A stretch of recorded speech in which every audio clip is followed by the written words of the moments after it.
예수님께서 말씀하신 비유에 대해서 생각해 보고 있습니다.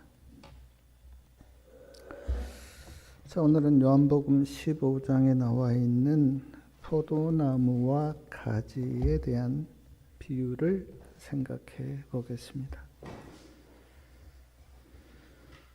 포도나무와 가지에 대한 비유는 예수님께서 마가의 다락방에서 최후의 만찬을 마치시고 겟세마네 동산으로 가시는 길에 포도밭을 지나가셨는데, 포도밭을 지나가시면서 제자들에게 하신 말씀입니다. 요한복음 15장 1절에 보면 내가 참 포도나무요 내 아버지는 그 농부라. 예수님께서 나는 포도나무라 그렇게 말씀하십니다. 5절에도 말씀을 보면 나는 포도나무요 너희는 가지니.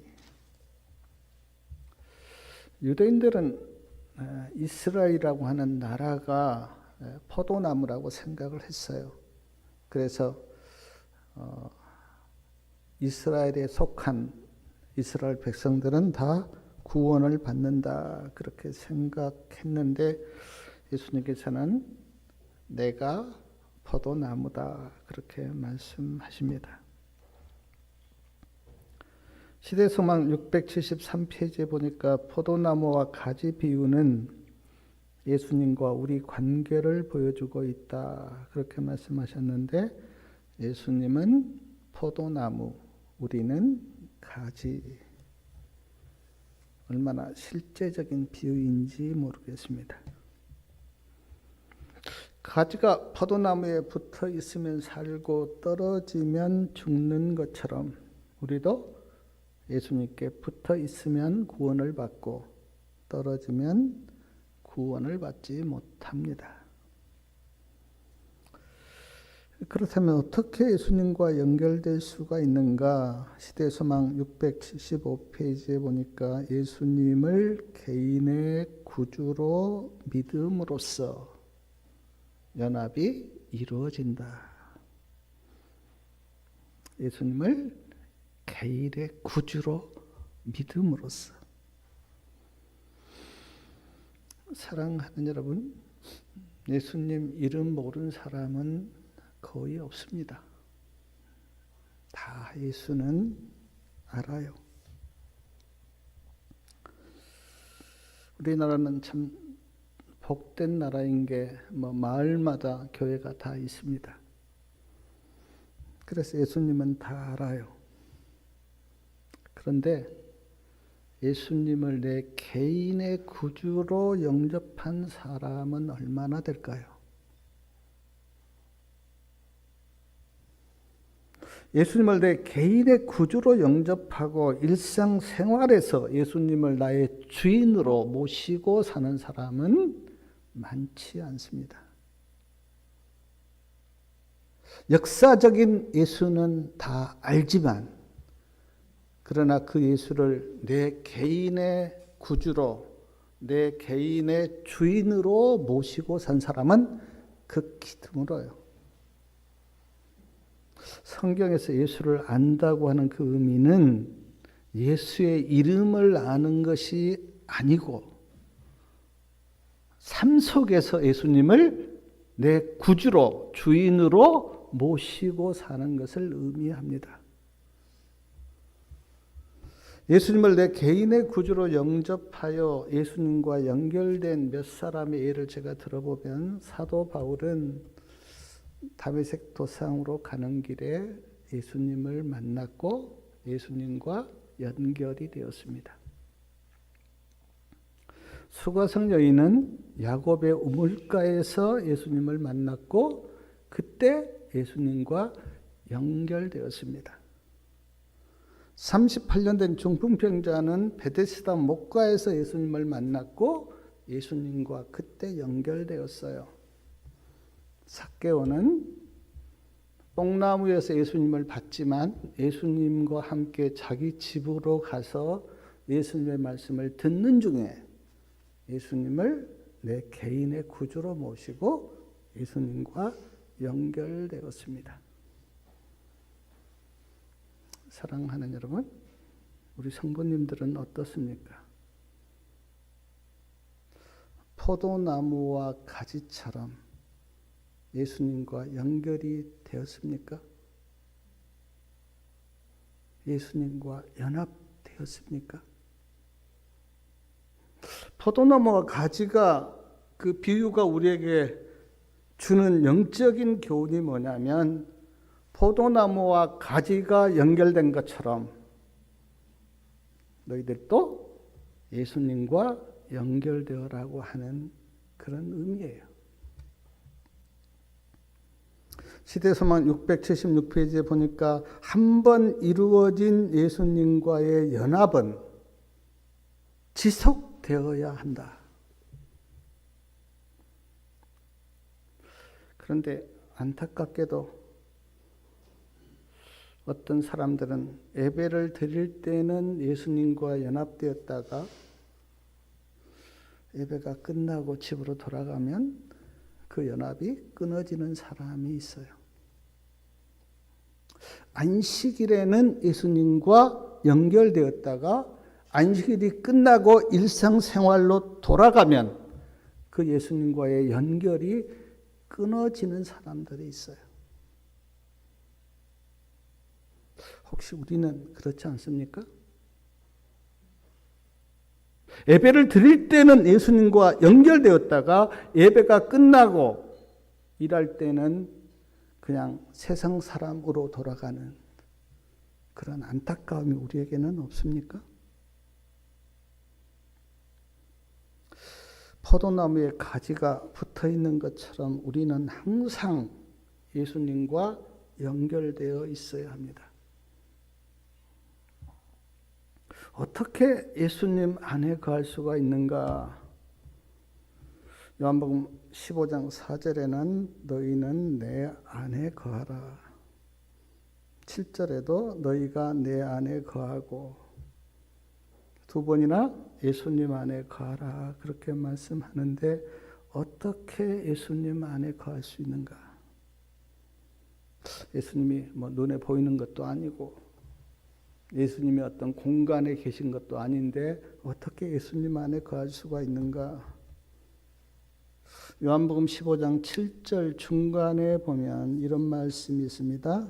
내 말이 우리 7절 같이 한번 읽어보겠습니다.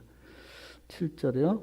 너희가 내 안에 거하고 내 말이 너희 안에 거하면 무엇이든지 원하는 대로 구하라 그리하면 이루리라. 내 말이 너희 안에 거하면 예수님 안에 거할 수 있다는 거예요. 예수님 안에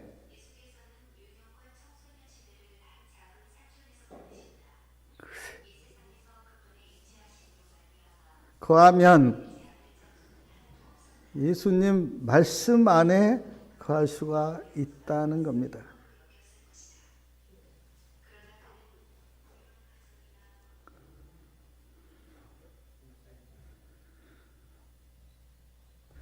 왜 예수님 안에 거하는 것이 예수님 말씀 안에 거하는 것인가?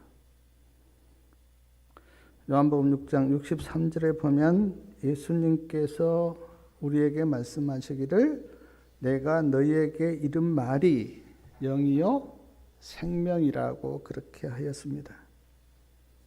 예수님 말씀이 영이고 생명이에요. 그래서 예수님 말씀 안에 거하는 것이 곧 예수님 안에 거하는 것입니다.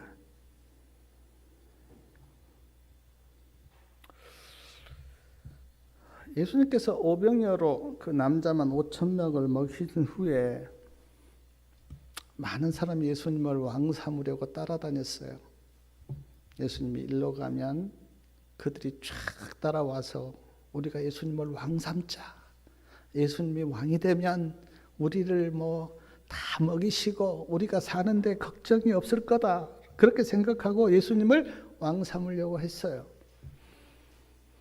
근데 그 따라온 무리들에게 예수님께서 뭐라고 말씀하시냐면 내가 하늘에서 내놓은 산떡인데 나를 먹고 내 피를 마시라 그렇게 말씀해요.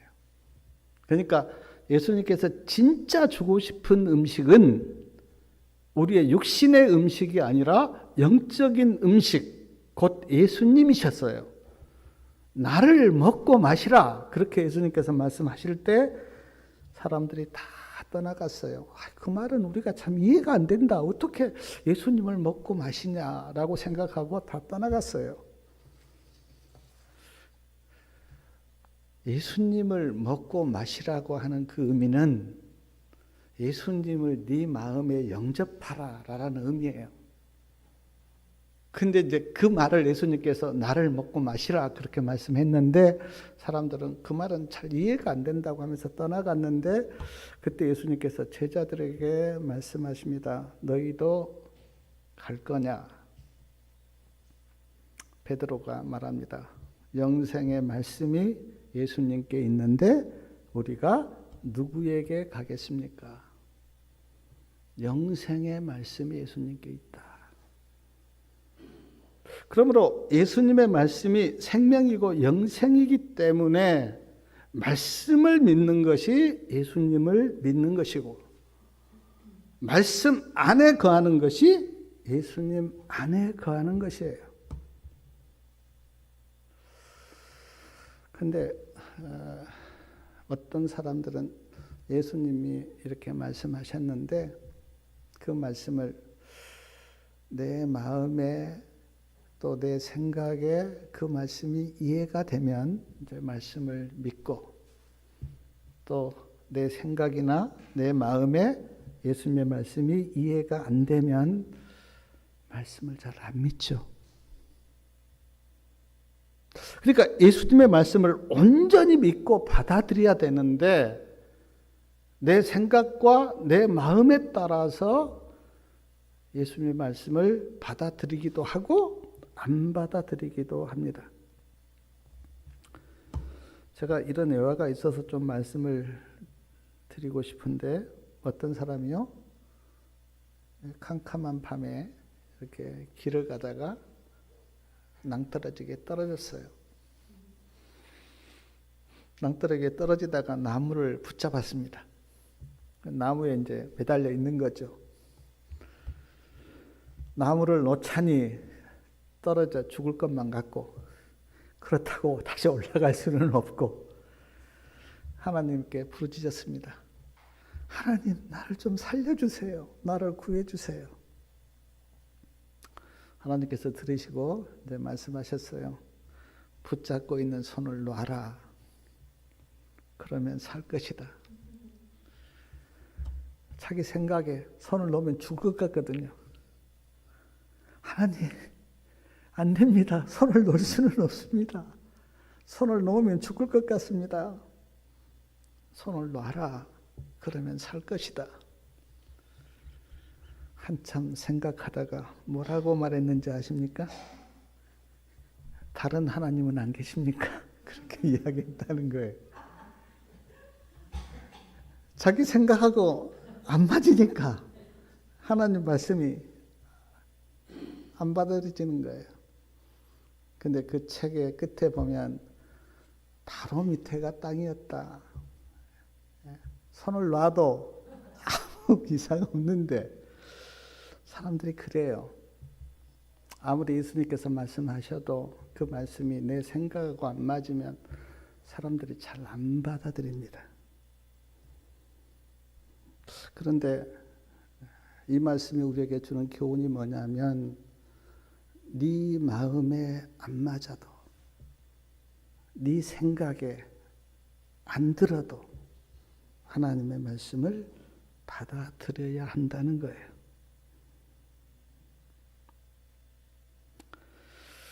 요한복음 15장 9절 말씀 우리 한번 다 같이 한번 읽어보겠습니다. 요한복음 15장 9절이요. 아버지께서 나를 사랑하신 것 같이 나도 너희를 사랑하였으니 나의 사랑 안에 거하라.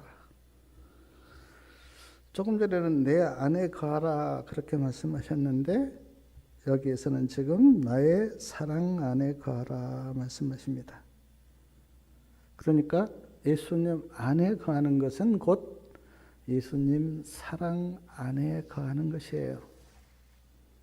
왜 예수님 안에 거하는 것이 예수님 사랑 안에 거하는 것인가? 예수님이 하신 말씀이나 예수님이 행하신 모든 것은 다 뭡니까?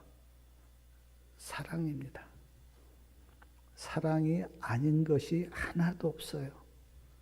다 사랑이에요. 책망도 사랑에서 나온 거고, 견책도 사랑에서 나온 거고. 그러니까 예수님이 행하신 모든 말씀과 행동은 다 사랑이에요. 그래서 예수님 안에 거하는 것은 곧 사랑 안에 거하는 것이에요. 근데 어떻게 예수님의 사랑 안에 거할 수 있는지 우리 10절 말씀이요. 10절 말씀 한번 다 같이 한번 읽어보겠습니다. 내가 아버지의 계명을 지켜 그의 사랑 안에 거하는 것 같이 너희도 내 계명을 지키면 내 사랑 안에 거하리라. 계명을 지키면 내 사랑 안에 거하겠다. 그렇게 말씀하셨는데 계명이 뭔지 한번 우리 말씀을 보겠습니다. 12절 말씀이요. 계명이 뭔지. 내 계명은 내가 너희를 사랑한 것 같이 너희도 서로 사랑하는 것이니라. 예수님의 계명이 뭡니까? 사랑. 그래서 내 계명을 지키라 그렇게 말씀을 해놓고 그 계명이 뭐냐면 사랑이다 그렇게 말씀하십니다. 사랑하는 여러분, 예수님께 붙어 있는 것은 예수님 안에 거하는 것이고, 예수님 안에 거하는 것은 예수님 말씀 안에 거하는 것이고, 예수님 말씀 안에 거하는 것은 예수님 사랑 안에 거하는 것이고, 예수님 사랑 안에 거하는 것은 예수님의 계명을 지키는 것인데 그 계명은 사랑입니다. 사랑이 계명이에요. 예수님 안에 거하지 않으면 어떻게 되는지 우리 요한복음 15장 6절 말씀 같이 한번 읽어보겠습니다. 6절이요. 사람이 내 안에 거하지 아니하면 가지처럼 밖에 버리워 말라지나니 사람들이 이것을 모아다가 불에 던져 사르느니라. 내 안에 거하지 아니하면 가지처럼 말라진다. 말라지면 불에 태운다. 자, 성경에서 우리가 예수님을 구주로 믿지 않으면 마지막 불심판을 받는다. 그렇게 계시록에는 말씀합니다. 그게 멸망이에요. 우리의 존재가 완전히 사라져버려요. 불로 태워버려요. 죄의 흔적 그리고 죄인 모든 것이 불로 소멸돼요. 그리고 새 하늘과 새 땅이 다시 창조됩니다. 죄의 흔적을 하나님께서 완전히 소멸시키고 새로운 땅으로 하나님께서 만드셔요. 그게 이제 불심판인데 오늘 지금 너희가 내 안에 거하지 아니하면 불로 소멸된다. 그렇게 말씀하십니다.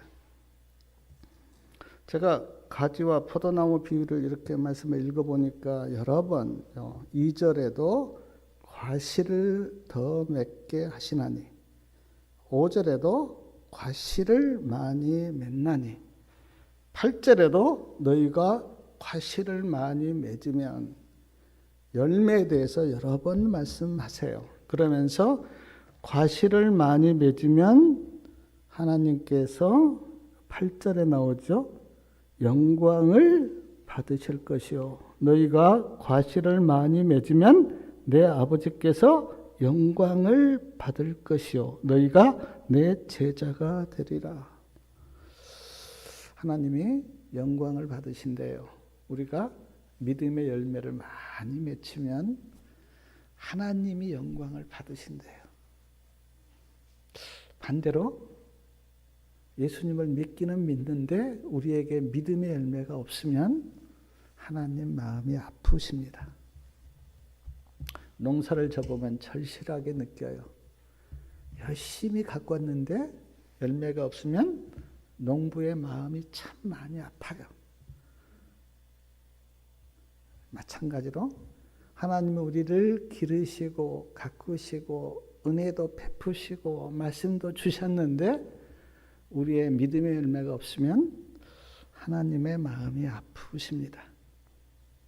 근데 시대소망 677페이지에 보니까 이런 말씀이 있습니다. 예수님께서 제자들에게 열매를 맺도록 노력하라고 명령하지 않으신다. 너 열매 맺도록 노력해. 열심을 내. 그렇게 명령하지 않으신대요. 왜 그렇습니까? 아무리 명령하셔도 열심으로는 열매를 맺지 못하기 때문에 너 열심히 해야 돼. 그런다고 열매가 열립니까? 어떻게 하면 열매가 열립니까? 노력이 아니라 예수님께 붙어 있어야 돼요. 예수님 안에 거하셔야 돼요. 예수님 말씀을 내가 붙잡으셔야 돼요. 그래야 열매가 맺혀요. 너 열매 맺어야 돼. 열심히 내야 돼. 그래서 열매가 맺힌 게 아니고 예수님 안에 거하고 말씀 안에 거하고 예수님 사랑 안에 거할 때 열매가 맺혀요. 제가 그 4절 중간에 보면요, 어떤 단어가 나오냐면 절로라는 단어가 나와요. 우리 4절에 내 안에 거하라 나도 너희 안에 거하리라 가지가 포도나무에 붙어 있지 아니하면 절로 과실을 맺을 수 없음같이 너희도 내 안에 있지 아니하면 그러하리라. 여기 절로가 나오는데 이 절로의 의미는 예수님께 붙어 있으면 열매를 맺고 예수님께 붙어 있지 않으면 열매를 맺지 못한다고 하는 그 말의 의미가 절로예요. 노력하지 말라는 의미가 아니고요. 아무리 노력해도 예수님과 관계가 끊어져 있는 상태에서는 믿음의 열매가 열리지 않습니다. 한번 발버둥을 한번 쳐보십시오.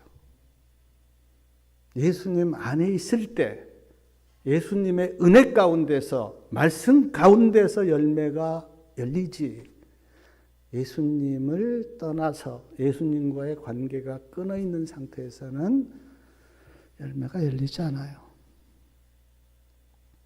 율법주의자가 그렇습니다. 예수님과의 관계가 끊어져 있는 상태에서 열심을 내는 게 율법주의자예요. 그런데 율법주의 신앙 한번 해보십시오. 몸부림을 치다가 결국은 포기해요. 왜냐하면 안 되니까. 근데 예수님 안에 있으면 예수님의 은혜 가운데 절로 자연스럽게 열매가 열려요.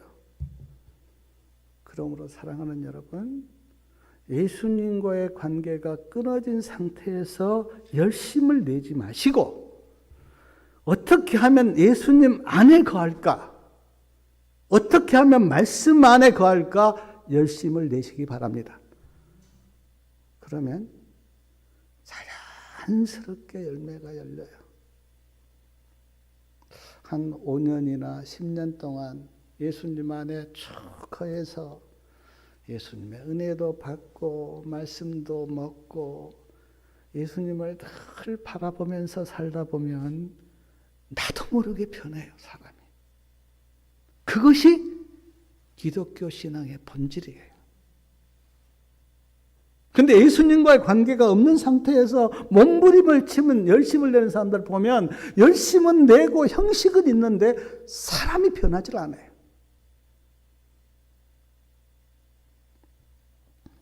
그래서 그 5장 제일 끝에 보면 너희가 나를 떠나서는 아무것도 할 수 없음이라. 그래요. 영적인 일은요, 하나님의 일은요, 예수님을 떠나서는 아무것도 안 돼요. 세상 일은 예수님 떠나서도 잘 되죠. 열심히 하면 돼요, 세상 일은. 그러나 하나님의 일은, 영적인 일은 예수님을 떠나서는 아무것도 안 돼요. 그건 다 고생하는 거예요.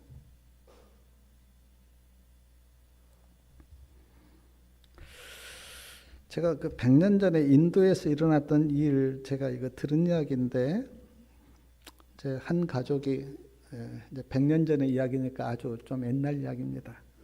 예수님을 믿게 되었어요. 제가 인도는 가보지를 않아서 잘 모르겠는데 인도에도 이 부족들이 참 많은가 봐요. 근데 이제 한 부족에서 선교사가 뭐 복음을 전해서 그랬는지 한 그 부족에 살고 있는 한 가족이 예수님을 믿게 되었습니다. 그러자 그 부족 추장이 이렇게 경고를 했어요. 예수 믿지 마라. 예수 믿으면 큰 고난을 당할 거다. 경고했어요. 근데 그 예수님의 첫사랑이 너무 컸던지 그 추장의 경고를 받고 아버지가 그때 인도에서 불렀던 노래 멜로디에 맞춰서 이렇게 신앙을 고백했습니다. 주님 뜻대로 살기로 했네. 주님 뜻대로 살기로 했네. 주님 뜻대로 살기로 했네. 뒤돌아서지 않겠네. 이 세상 사람 날 몰라줘도, 이 세상 사람 날 몰라줘도, 이 세상 사람 날 몰라줘도 뒤돌아서지 않겠네. 제가 노래만 좀 잘하면 부르겠는데 노래는 안 부르겠습니다. 이거 우리 참 많이 불렀어요. 주님 뜻대로 살기로 했네. 주님 뜻대로 살기로 했네. 주님 뜻대로 살기로 했네. 뒤돌아서지 않겠네. 그래서 이 그 부족에 있는 한 아버지가 부르는 노래가 전 세계적으로 퍼졌어요. 그리고 그리스도인들이 다 이 노래를 부르게 되었습니다. 제가 설교 쓰면서 주님 뜻대로 살기로 했네. 생각하면 생각할수록 맞다. 예수님을 구주로 믿는 성도들은 주님 뜻대로 살아야지. 이 세상 사람 날 몰라줘도 뒤돌아서지 않아야지. 의인은 그 믿음으로 말미암아 산다고 말씀하셨는데, 사랑하는 여러분, 주님 뜻대로 사시길 바랍니다. 세상 사람들 날 몰라줘도 뒤돌아서지 않기를 바랍니다. 참이 507장 제가 좀 이따 부를 건데요. 거기에 보면 그 주제가 내 갈 길 멀고 밤은 깊은데 입니다. 이 찬미가를 작사한 존 헨리 누멘 목사님은 영국에서 태어나서 자라셨어요. 일 때문에 로마에 갔는데 로마에서 열병에 걸렸습니다. 열병에 걸려서 음식도 잘 먹지 못하시고 3주 동안 고생하시다가 이제 영국으로 돌아가려고 배를 타야 되는데 여객선이 없었어요. 그래서 상선을 탔습니다. 그런데 배가 이제 보니파치오 해협에 이렇게 왔었을 때 배가 가지를 않는 거예요. 옛날 배는 이제 이 돛으로 바람을 이렇게 통해서 배가 이렇게 움직였잖아요. 그때는 뭐 이렇게 엔진이 없었기 때문에 배 엔진이. 그래서 이제 바람을 통해서 도수로 이렇게 조정해서 갔는데 그 해협에서 그러는지 바람이 전혀 안 부는 거예요. 배가 움직이질 않는 거예요. 그 누메 목사님이 이제 몸이 안 좋으니까 배는 안 가고 이렇게 있으고 하니까 이제 선장을 찾아가서 좀 빨리 갈 수 없느냐고, 내가 지금 몸이 안 좋은데 빨리 좀 집으로 가야 되겠다고 그렇게 건의를 했습니다. 그래서 선장이 나도 좀 빨리 가고 싶은데 바람이 안 부니 어떻게 하겠느냐고, 하나님이 바람을 일으킬 때까지 우리가 좀 기다립시다 그렇게 말했습니다. 기다렸는데 바람이 불었어요. 그리고 이제 무사히 집에 이렇게 도착을 했는데, 집에 도착해서 펜을 들어 쓴 글이 찬미 507장 내 갈 길 멀고 밤은 깊은데, 이 찬미 가사예요. 제가 좀 읽어드리겠습니다. 내 갈 길 멀고 밤은 깊은데 빛 대신 주, 저 본향집을 향해 가는 길 비추소서. 내 가는 길 다 알지 못하나 한 걸음씩 늘 인도하소서. 이전에 방탕하게 지낼 때 교만하여 마음대로 고집하던 죄인을 용서하옵소서. 내 지은 죄 다 기억 마시고 주뜻대로 늘 주장하소서. 지금껏 나를 인도하신 주, 장래에도 내 앞에 험산줄령 당할 때도 나를 도와주십시오. 밤 지나고 저 밝은 아침에 기쁨으로 내 주를 만나리. 이렇게 글을 쓴 거예요. 아마 그 배가 멈춰 있었을 때 내 집에 가야 되는데 그 생각을 하면서 이 글을 쓴 것 같아요. 그런데 그 집이 우리에게는 하늘 본향이잖아요.